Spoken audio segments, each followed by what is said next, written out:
Fl-aħħar jiem rajna kif il-Gvern ta' Roberta Bella qed jikkonsidra li jwaqqal ftehim li għandu mal-kuntrattur li qed jaħdem fuq iċ-ċentru ġdid ta' Raħar Ġdid. Dan wara l-Gvern Laburista ilu jwieqed it-tlessija ta' dan il-proġett ta' snin sħaħ iżda s'issa għadu ma fitax il-bibien tiegħu għall-pazjenti.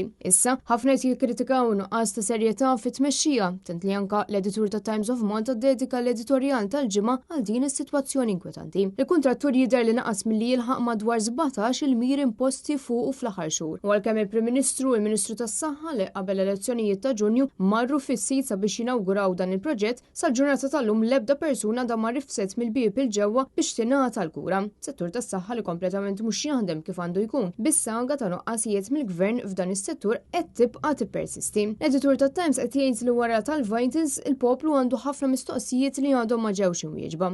Fost dawn il-fatt li dan il-proġett f'Raħar Ġdid ta' 40 miljun euro huwa finanzjat mill-Unjoni Ewropea u allura bir-raġun in-nies qed jistaqsu kif se jkunu qed jiġu affettwati l-fondi Ewropej fid-dawl ta' dan id-dewmien ta' snin sħaħ. L-editorjal ifakkar li l-poplu għandu dritt ikun jaf kif qed jintefqu l-flus u li dawn l-istess flus qed imorru għal servizz ta' kwalità. Dan meta tikkonsidra l-istennija ma tispiċċa qatt tal-appuntamenti sempliċi u l-pressjoni kbira fuq l-emerġenza. L-editorjal jagħlaq billi jgħid li matul din is-saga ta' 9 snin intilef żmien prezzjuż minħabba l-inkompetenza fit-tmexxija tal-Gvern fuq ċentru mediku li kellu lan li jtaffi xi ftit mill-pressjoni li hemm fuq l-Isptar Mater Dei u fuq ċentri tas-saħħa oħrajn.